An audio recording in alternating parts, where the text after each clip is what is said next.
All right, there's a pretty big storm system making its way across the country right now. You can see it behind us, and it's going to be affecting us tonight, right? That's right. If we didn't have all these big fancy weather computers, you wouldn't even expect it because it is nice outside right now. Just some high clouds, but yeah, affecting us tonight. We are looking at a rain and windstorm to arrive. Let's take a look at what's going on. Very peaceful outside. We've got some high clouds out there, but blue skies. Notice the trees beginning to bloom a little bit there in North Kingstown. Here's Newport. We've got a milky sky right now. We're going to continue to see the clouds thicken up a little bit, especially later in the afternoon. Here's the radar. We're scanning Rhode Island. Notice pretty quiet, just those high clouds in place. So where's the rain and snow? Well off to our south and west, coming through Washington, D.C., working through Pennsylvania and the mountains of Pennsylvania, back through Maryland and into Virginia.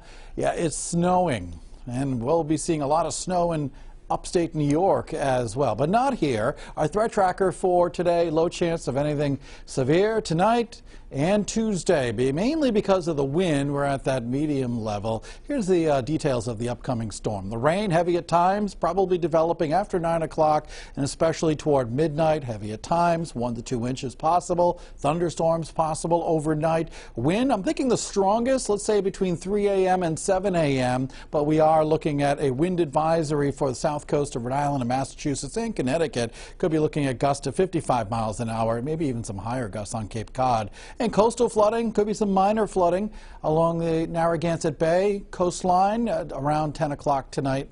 Say 9 o'clock till about midnight. There could be some minor coastal flooding. Yeah, here's a snowfall forecast. We don't show this too often in April. Look at all the snow, 6 to 12 inches perhaps across parts of upstate New York, maybe a little higher in some of the mountains. Yeah, we're not looking at anything here locally, but maybe in the Berkshires and up into parts of northern Mass and New Hampshire. Could be some small accumulations overnight.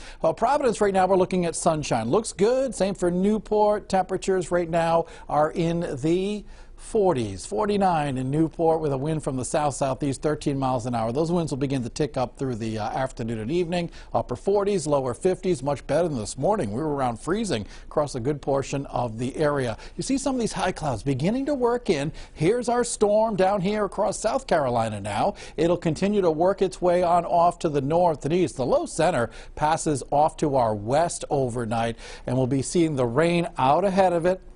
Maybe a little heavy at times, the heaviest rain after midnight, thunderstorms possible, strong southeasterly winds could cause some isolated power outages as well. Still raining around 7 o'clock tomorrow morning, but it begins to taper off, and then the winds begin to quiet down as well. So the worst of it very late tonight and first thing tomorrow morning. Could be some localized street flooding as well, because so much rain falling in just such a short period of time. And then we're drying out tomorrow afternoon. Sun returns, but the winds remain fairly gusty. So wind gust forecast, look at the strongest of the winds again late tonight and first thing tomorrow morning, maybe gusts perhaps as high as 62 miles an hour. All right, here's that 7-day forecast. Now we are expecting to see that heavy rain, strong winds tonight into very early tomorrow, Tuesday afternoon, low 50s. We begin to warm back up through the week. 60s for Wednesday, looks like a nice day. Chance for a few extra clouds and sprinkles on Thursday, and staying quiet into the weekend. Get your weather anytime at WPRI.com. All right, thank you, TJ. Here's some of the stories that we're working on for tonight on 12 News. First at 4, Department of Labor and Training joins us for updates on the local job market in Community Focus. Then in our 5 o'clock hour, deadline for tax returns in Rhode Island is today. More details on what you can expect if you file for the Child Income Tax Credit. Coming up at 6, team coverage digging further into this year's Boston Marathon. How security spread out for the race this year, and more stories from the course. 3 full hours of 12 News starting first and live at 4 o'clock this afternoon. Workers